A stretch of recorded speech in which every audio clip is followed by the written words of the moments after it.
Welcome back to Second Breakfast. We interrupt your regularly scheduled fantasy programming. We've been doing 3 George R. Martin episodes a week, but we have to cut in here and talk about a horror movie. It's been a minute, but we have to talk about this one. We can't even wait for a bonus episode on Patreon. We have to talk about Longlegs right now. I'm so excited. This is Maggie's party. I'm in the sidecar for this one. What'd you think? Oh my God. First of all, no spoilers for right now. We're going to get into a spoiler section, but right now, just off the top, off the dome, this movie was so good. And the hype has been huge. And I was nervous about that going in. I was prepared for a disappointment. A lot of movies this year have disappointed me that had a lot of hype. Furiosa. But this movie unhinged me so much. Like, the entire time, I felt like I was on the brink of a ginormous panic attack. And that's like the highest compliment I can pay to a horror movie. On top of, we've got a true crime serial killer background paired with some like weird satanic shit in the background. So this movie was made for me. And me. And you. Yes, it was made for both of us. And it blew me away. I loved it so much. It unsettled me. It made me think.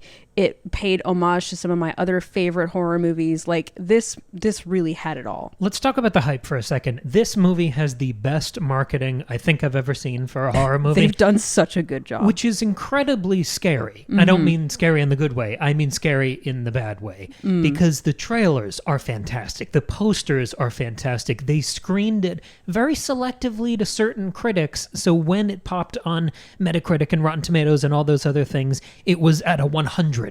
For a while.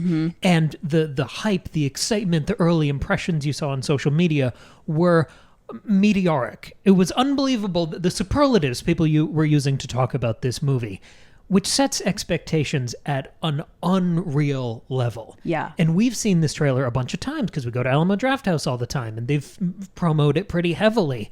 So I was expecting this to be unattainable. I didn't think there was any way it could match that energy or meet those expectations. And for you, it seems like it did. Yes, I think it didn't quite for you, which is too bad, but I'm excited to get into why that is. But like, just off the top, I'm going to say this is a 5 out of 5 star movie for me. Like, I adored this movie. I can see some of the criticism I've seen online. I can see where they're coming from. I don't care. I loved this movie. I thought it was so good. And what was even more special was we saw this at an advanced screening at Alamo Drafthouse. And lo and behold, directly after the movie was a live Q&A with the writer and director Osgood Perkins. And Alamo does this a lot, and often when we are getting to experience that, we're getting a live stream from another Alamo location.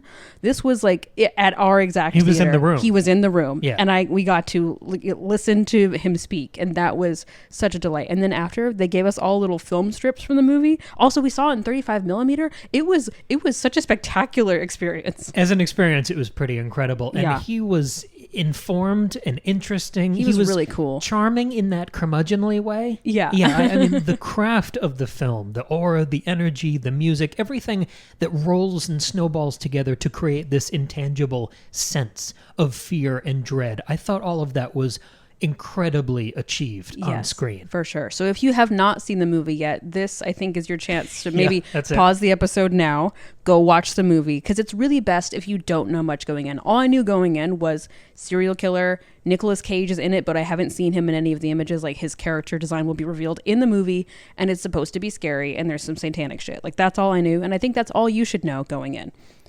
So now that those people are gone, hi, we're going to talk spoilers about this movie.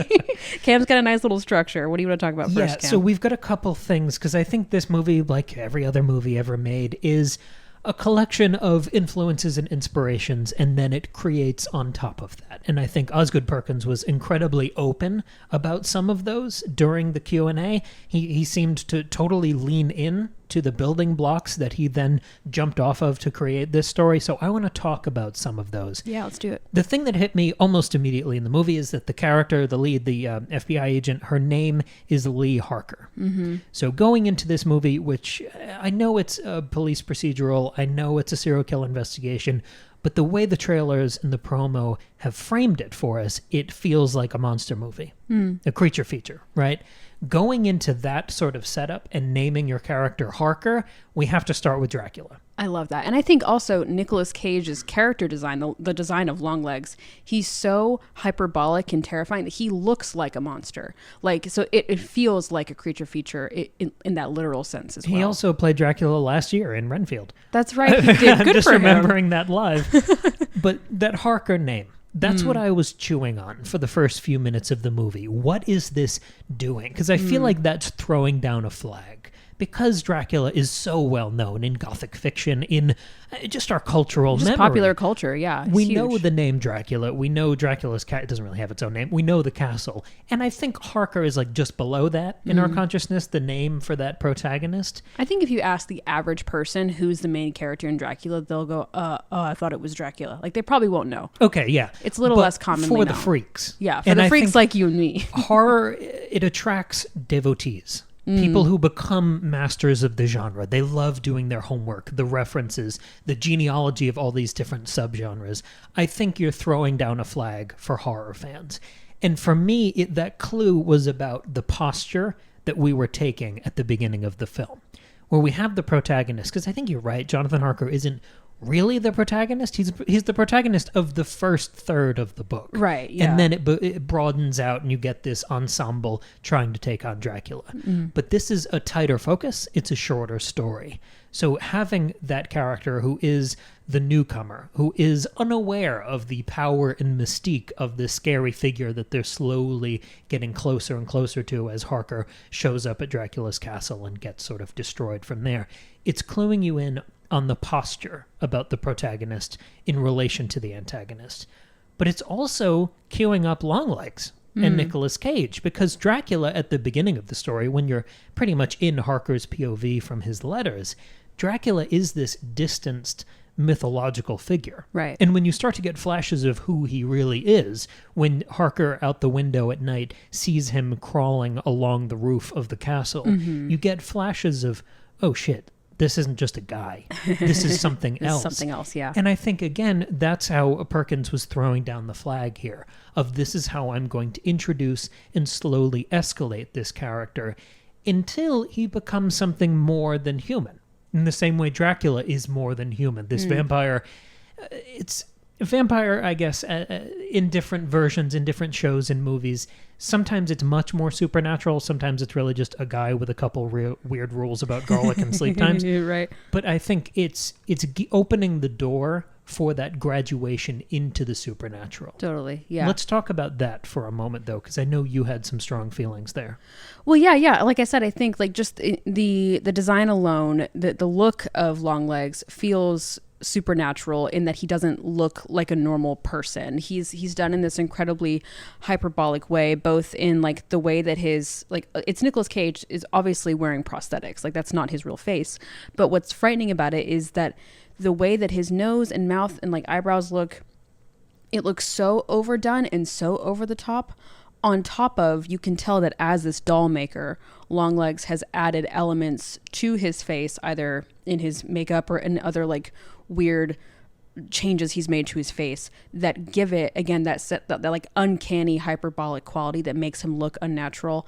And then also, Nicolas Cage's performance is so over the top in contrast to the, I think, very grounded reality that he's existing in. The world of Longlegs is quite like bleak, but still very like normal and rooted in the real and not supernatural. And it's Longlegs who brings the element of the supernatural, because not only is his character itself, does he feel mythical and frightening, but then when you add in the demonic stuff, when you add in the Satan worship, when you add in the weird stuff with the dolls, like that brings in the supernatural element as well. And so then the third act of the movie, you're in this heightened state of reality when you're in and surrounded by and confronting the supernatural elements that Longlegs brings.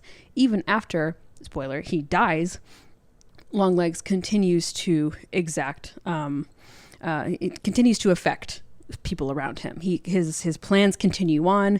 His partner, Lee's mother, continues to try and do what she was told to do. So that stuff carries on beyond him, which gives him a sense of immortality, again heightening that sense of the supernatural. It reminds me a lot, and I wasn't thinking of this as I watched it, but again, this is just sort of coming to me now. Obviously, there's the Coppola connection of Nicolas Cage being a Coppola and Francis Ford Coppola in the 90s doing a Dracula movie, but I think the look of Gary Oldman as Dracula in that film, you have that impossibly white face with extra kind of layers and features that never look real. You've got that weird split beehive in the hair. I think there's some interesting comparison there in terms of creature design. But the thing that I want to drill down into the supernatural thing, because this is the part of the movie that didn't really work for me. This is the first time I'm ever going to say this, and I'll never repeat it.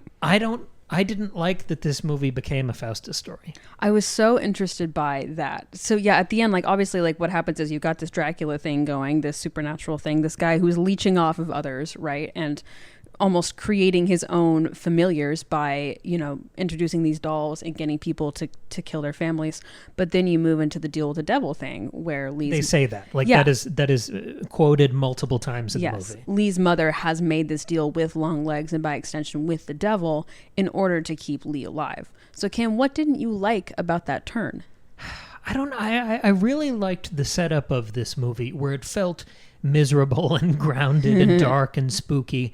And I think I was expecting more in line with Silence of the Lambs, which we'll talk about in a minute. I wanted more of that grounded, look how scary Anthony Hopkins can be in a cell. And I think I wanted to see one of those scenery-chewing sort of performances from Nicolas Cage. And I think the more grounded you keep that character and the more eccentric the performance, the more unsettling it is. I can see that. I think the more it touches off from the ground level and becomes gestural and supernatural and Lovecraftian and whatever, I think that's okay for a certain type of movie, but I think you can do that in the last 30 seconds of the film. I really like the way that's executed in The Witch and The Lighthouse. Okay. Where the last 30 seconds, she starts to float up. You get the sense there's something bigger going on, but it's a gesture at that. It's not the answer to a question. And this felt like more of a distinctly mystery-based story with that detective police element. So when the answer is kind of an unknowable supernatural thing, it sort of lost me. I can see that. I liked the doll elements, and I liked that rolled into the deal with the devil thing at the end. I don't know why it just didn't quite connect for me. That's interesting, because I really liked how much it leaned into the supernatural, because to me this felt like, you know, if you stick to that grounded reality, like something like Silence of the Lambs, that's interesting in its own way, but also you got to do something different. You can't just redo Silence of the Lambs.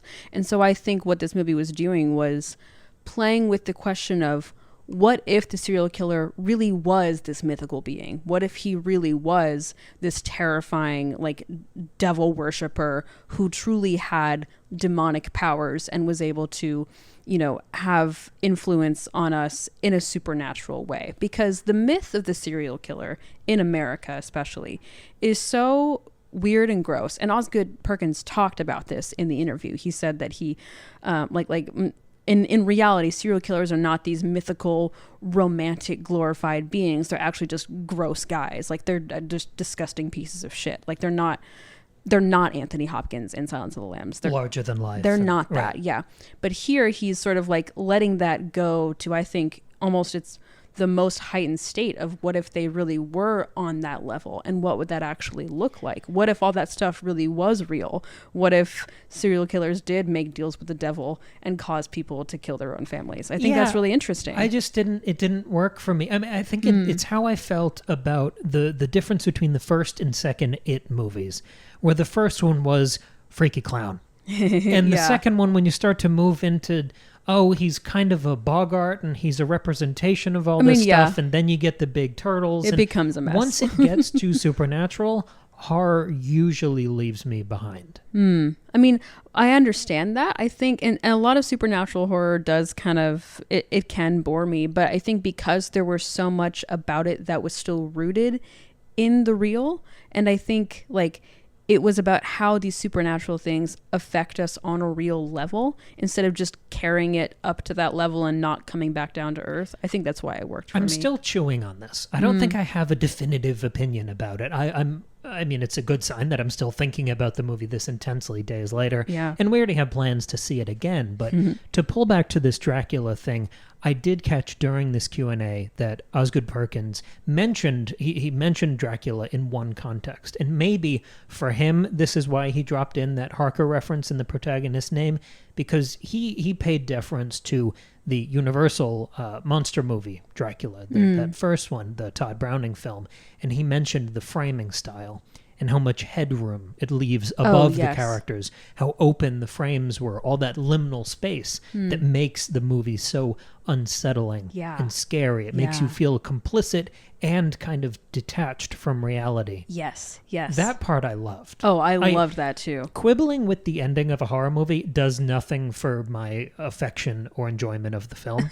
Yeah, I can understand that. So let's move to the second thing. Okay. Silence of the Lambs, which we rewatched last night just to prep for this so we could be sharp talking about it. Yeah, because I hadn't seen it in a long time. The movie's openly referenced throughout the Q&A with the writer and director. Totally. And in all the marketing, like every review is like, this is the best thing since Silence of the Lambs. Oh, this is a lot like Silence of the Lambs meets whatever. Right. Like it's everywhere. So those similarities aren't a critique. That's a fact. Right. That's sort of the building blocks that he started with. But it's also always going to give you pause. You're always like, really? Is it as good as Silence of the Lambs? Like, really? That was part of why I was so hesitant going in. I was like, there's no way this is going to meet that level.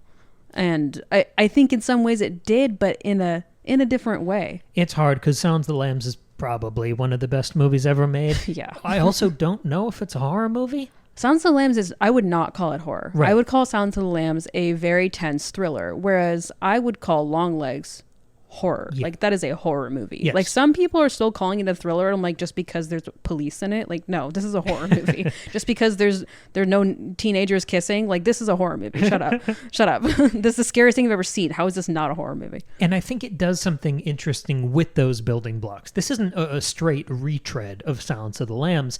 And I think this is maybe where the supernatural part did work for me more. I think that's part of it, yeah. There's this thing you and I have talked about off-pod about the Sherlock Holmes character or the version in, you've been rewatching House lately. Yeah. That sort of archetype of the guy who's incredibly deductive and perceptive. Yeah, smarter than everybody else in the room. And sometimes that can feel supernatural, or it can give you the level of insight that in a fantasy world, say, you would get from a character with supernatural ability. Yes. Of perception or insight, almost the wizard type character. Right. And I got some of that supernatural sort of insight and impossible knowledge from Longlegs here. And rewatching Silence of the Lambs, and I want to see what you think of this.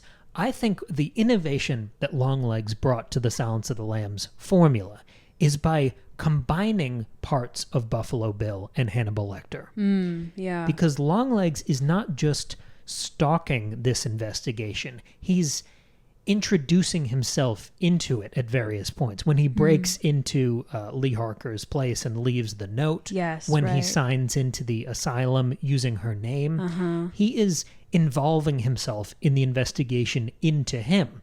So not just the Hannibal Lecter becomes part of the Buffalo Bill investigation. It would be if Hannibal Lecter was helping them investigate Hannibal Lecter. You know what I'm saying? Yeah, right. Yeah, He's both part of the investigation and is the investigation. Right. So he has that uneasy personal relationship to the young female FBI agent, yes, while having this constant ethereal presence with the cutaways to him killing people. Right. And I think what it's also doing is, like, Silence of the Lambs is exploring how Hannibal Lecter can get inside Clarice's head and can manipulate and weaponize the parts of her childhood that she's revealing to him. Whereas here, we learn that Longlegs was the inciting incident in her own childhood. Like, that's fantastically said. He's actually literally inside her childhood. Like, yes. It's again taking it to that supernatural level that Silence of the Lambs does not enter into. And I think that's beautiful writing. I think remixing those elements in those ways, that I think that's fantastic. The next thing I wanted to rope in here was Clockwork Orange, And I found myself, once I got over the Harker thing in my head, I don't try to chew on things while I'm watching the movie. Yeah, I don't either. I just watch it. Yeah, then I chew after. I don't try to predict the ending. I don't try to solve mysteries if it's that kind of movie. No, just like watch the movie. Don't try to think ahead. Just don't watch try the to movie. Just be outsmart present. Right. Enjoy participate in the experience. Also, I don't know about you, but that movie was so tense that I couldn't think about anything else. I could just look at what was on the screen and be afraid. Sure, and I think part of it is that I'd had a particularly tough and distracting day, but I was a little bit less engaged than I wanted to be, so maybe that little gulf is why I had room to play with some of this stuff. Sure. But Clockwork Orange, I could not get out of my head because, like we said at the beginning with the vibes and the aura, the movie is unflinchingly bleak and miserable and hopeless to the point that pretty much every character in the world shares that perspective and reality. I mean, the opening scene introduces you to that. Part of it is it's like it's giving you like a glimpse at her weird psychic abilities, but it's mostly to establish this is the world we're existing in. Like 2 FBI agents are just roaming around and they get randomly shot and like in broad daylight, and it's just brutal and terrible. And that's kind of how I feel watching Clockwork Orange. It's one of those movies, one of those stories that I feel the need to shake off afterwards, that I have to kind of shower off of me because it is so bleak and miserable and it's suffocating in the same way this film seems to have been for you. And the last time I rewatched Clockwork Orange, I feel like it's a great one to revisit because you see really different things at different points in your own life. Yeah. The thing that hit me last time, I think this was a year or 2 years ago, was this societal obsession with violence. The fear, an obsession around crime and relatable criminality, these being like local kids, the way that they turned into these almost mythical monsters. It was the immediacy of crime. It was the human propensity for crime. Like it's always there. It's not something that comes into your neighborhood. It's already in your neighborhood. So through Longlegs, where that violence would explode out of nowhere more and more, that reminded me of Clockwork Orange, where it feels like you're watching this worst case scenario over and over again in every scene. And again, it takes it to that literal, like a supernatural level where he's literally in the basement of her house. Like that evil is in her, basically. Right, like when we see Alex's family Yeah. in his house and he tries to like reintegrate into the family, and they're so freaked out by this being part of their lives and family that they can't really adjust. Yes. I think you have that same kind of breaking point when Lee realizes how entrenched Longlegs was in her life, where you can't, the Lego pieces don't go back together anymore. Something Right. has shattered. Yeah. I think the two things that really flagged this comparison for me more than those more ethereal comparisons, one was the conversation, that fantastic monologue from Kiernan Shipka as the girl in the asylum who had survived the Longlegs Carrie thing. Ann, yeah. Yes, Carrie Ann, where she speaks in that weird-ass dialect. Yes, right. It's like not really English. There's like some made-up words and sentence structures. How can that not remind you of the Droogs in Clockwork Orange? And it's even like more intense in the book. So yeah, but it great. was also the first time you see Longlegs, because you get all these kind of fractured shots of him, but when you see the first full body shot, which I think is when he's outside when he surrenders to the police. The first full body. I mean, you see a good chunk of him when he goes into the hardware store. I mean, like zoomed out, you get a full picture of it. Okay, yeah, it's when he's arrested. I think it's when he's arrested, and he's wearing this all white, almost industrial outfit, and that reminded me of the outfits the Droogs wear. Yeah, for sure. Where it is impossible and weird, and why is everything white and the suspenders? It's kind of industrial. It's like this weird, perverse, but it's also working class kind of cosplay. But it's also kind of proper and strange in that way. Kind of British. Yeah. But also the mask that Longlegs wears with whatever the fuck he did to his face reminds me of the masks that they don at different points throughout Clockwork Orange. Yeah, of course. And there is that. And even when he puts on makeup, like that's also a form of that masking. Totally. Yeah. Yeah. But just the Droogs at the Karova milk bar, I did notice bits of that with Longlegs and that kind of weird, surreal, industrial, impossibly white sort of background. I kept thinking about the uneasiness I felt with the music and the Ludwig, all of those elements I thought were beautifully kind of transposed on top of this Silence of the Lambs Dracula thing. Right, and like bringing it into this more grounded reality, because Clockwork Orange is so stylized, heightened reality, right? So bringing it into this grounded place, but then again, expanding it into the supernatural as well. Just like going about it in through a different route. Really interesting. A particular compliment I want to pay to the film as we start to wrap up here is that it left room for me as an audience member who wasn't trying to solve the mystery to put some stuff together. There were so many ideas, so many phrases that you could sense in the script were capitalized. When we introduced the Mr. Downstairs, Man Downstairs, that whole thing, I loved that there wasn't a moment of voiceover or exposition that told you what that was about. No. But instead, that moment when you have Lee wake up and walk upstairs from the basement in her house to her house. Yeah, the camera is telling us what's happening. Right, but it didn't over-explain it. No. It left that little bomb to go off in my head. Yeah, you do still have the voiceover where the mother tells the story and it sort of explains what's been happening the whole time. But I think when you're going to have a reveal like that, you have to do something. And I think I said this after we saw it, like, when you're doing a crime investigation, a police investigation, you have to have something revealing the truth of the case. So like, that's fine with me. And the way it was done was in this stylized way. I like that it was through the perspective of the mother. I think that helps you, like, it makes sense given the context of her and her mother's relationship. It made a lot of sense. And I liked it that it was her telling child version Lee the story. So then you're left to wonder, did she ever actually tell that story to her mother, or is this Lee's way of understanding the truth? Like, it was done in this surreal way that didn't feel like the dun, dun, dun, dun, dun, dun moments in the Saw movies where it explains the whole plot of the movie to you. So I thought that level of exposition on, like, paired with all of the other gaps that the movie trusts you to fill in for yourself, worked really well. From the first visuals we saw of this film, from the way the color grading works to the way a lot of the shots are assembled and framed, we were thinking about David Fincher. And he means a lot to you, I believe. Sure He's does. your favorite director, and most of his movies are most of your favorite movies. And I wanted to close with this sort of comparison because I think I can make sense of it a little bit more. There is so much in this investigation into a serial killer with maybe bits of surrealism, maybe bits of FBI history and the bleak, miserable world. There's a lot of Zodiac in this movie. There's a lot of Seven. Yeah. There's a lot of Mindhunter. What did you think of that sort of lineage? And then I have a take on it. I really liked it because for me, I think at this point, David Fincher has become his own genre. Like, at least that's the way I view it. And so I liked that this movie was saying, like, yes, I am in this genre of, like, Fincher-esque, bleak crime, scary movies. But again, doing his own thing, doing his own spin, because Fincher never quite ventures into the supernatural. He's very grounded, especially like in Zodiac, for example.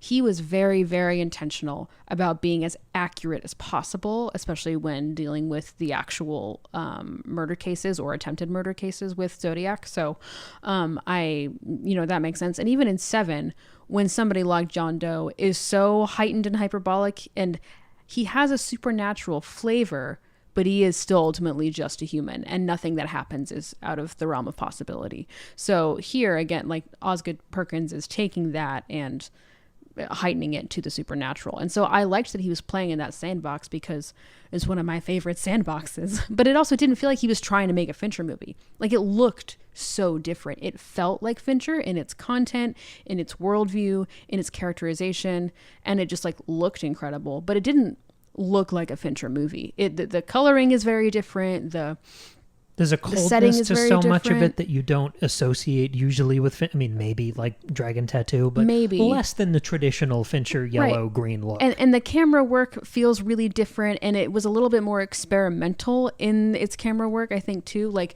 Fincher is really, really precise. This felt a little bit more creative.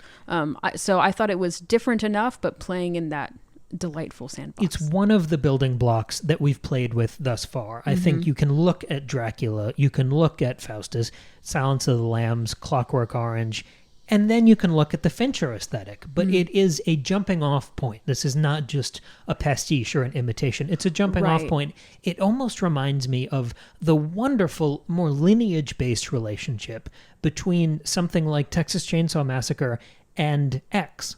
Going into Pearl, going into Maxine. Right. There's a clear... we're jumping off from that tradition and from remixed elements from those stories to make something new. Yes. And I loved not only the influences in this movie and those building blocks, but I really loved what they did with it. Right. It feels like it's paying respect to the things that came before it and the things that inspired it, but doing enough that's different that it doesn't just feel recycled in the way that a lot of horror movies can.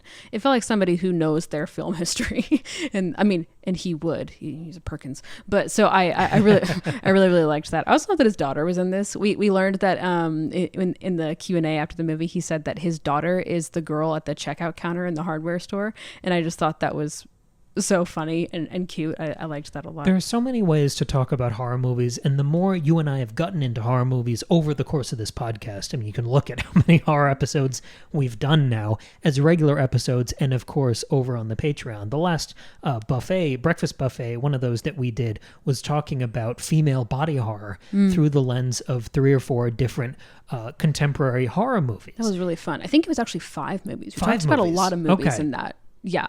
Go check that out, by the way. If you have $2 a month, support the show, get episodes like that. But looking at horror movies, I love discussing them because there's so much more. Sometimes when we discuss a book, it can seem more simple. Yeah. Or we can have different interpretations and angles on it, but it feels like we're looking at the same thing. Sure. And the experience of us getting really deep into horror, I could just talk about the script, or I could just talk about the directing. I could talk about the movie as a whole. But there's that other element that might be particular to horror. It's the experience you have seeing it in a theater. Yeah. And that's tough because it means most of the horror movies that have ever been made, you're not going to see in a theater when they come out, when everyone is going to be surprised by the same things. Right. But the experience of Longlegs was fantastic. I could tell everybody was really, really freaked out. Locked in. Yeah. And it wasn't like, everybody's screaming. Like, everybody was really, really focused and I think afraid to make a noise. It wasn't until like near the end of the movie that people started audibly reacting to things. I definitely physically reacted to a lot of jumps. And I will say the jump scares in here were never cheap. They were very good and very thoughtfully done and few, but very effective. But there wasn't a lot of like, oh no, like screaming. Like, people were really focused and respectful of the movie because it was so deeply troubling and engaging. Really engaging. I'm so encouraged because there is a happy ending to the story, not the movie, but to the overall story, because the movie has so outperformed the box office tracking numbers. It broke the records. It's Neon was the production company that distributed it here. It has outperformed every Neon opening ever. It has outperformed every A24 horror opening ever. And I think it does signal that audiences are excited about really like fucked up horror, which is what you and I get so excited about. Neon is really becoming the new A24, and I'm loving that. I think it's fun. I like that there's competition. Sure. I like that there's more horror like this. This is an original work as well. Especially when your biggest star, Nicolas Cage, is in none of the promo. Like, he's in it. They're not hiding the fact that he's in it, but they're not pushing that as the selling point because it's like you have to see the movie to see what it's like. And he's in it pretty sparingly. Right. And it's an original story. Like, I mean, they're drawing connections to known products like Silence of the Lambs and Seven. Like, how can you not? I get it. And if you don't mention that, it's like, it feels like they're lying to you. It's disingenuous. Yeah, like how could you not mention that? But yeah, I do. That makes me feel really positive. You want to end with like a fun question? Sure. What was the scariest moment in the movie for you? Ooh. I'm trying to think, and I mean, obviously it's something where Nicolas Cage is on screen. I think the moment I felt, and this doesn't mean that it was downhill from the beginning of the movie, but the thing that really shook me was the very beginning when it's the little girl. I mean, you learn later that it is in fact Lee, but it's the little girl encountering Longlegs for the first time, and it's right when he first pops into the frame. He bends down and you only see him for like half a second, and it's like the shot that she takes. I don't know. It was either that or when he's off screen and he says cuckoo. That scared the shit out of me. I hated it. Was any of the partial shots. Yeah, it's all these partial shots. It's just so unsettling. Right. Ugh. I mean, this is a question for the audience as well in the comments and the emails over on Patreon. But I think I was always the most unsettled by the partial frame shots. Even that sort of interrogation scene they had. It was incredible, but I was more moved by those fractal partial shots of him. I just didn't like when he was like on his own being weird in his basement. It wasn't good for me. It really upset me. Cool. Yeah, just a fun little, I mean, it's hard because the whole movie was scary all the way through, and that's what's so great about it. It wasn't like, oh, it had 3 good moments. It was like the entire time I was on the verge of an attack. But also, were there any ingredients we missed here for those building blocks and inspirations? Yeah, can you see anything else in there that we've missed that we may not be familiar with, or we just totally didn't think about? Please share in the comments down below. Cool. Or, send us an email like if Kim you said. go through the archives, we have a bunch more horror discussions, and of course, even more over in the bonus episodes over on Patreon. If you're new here, hi, welcome. Hi. We love talking about horror. We have a bunch more horror planned a little later on in this year. Also, if you're on YouTube, we have a whole playlist of horror stuff. That's an excellent point. If you need to find it easily, that's where it is. But the rest of the time, we're talking about fantasy. We're going week by week, breaking down House of the Dragon with all our theories and ideas and feedback. And we're talking about Game of Thrones, the books, chapter by chapter, every Friday. So there's a whole bevy of content. Thank you for joining us. Thank you for making the show possible. And we'll be back in just tomorrow with the next House of the Dragon episode. Woo! All right. Thanks for tuning in. Bye.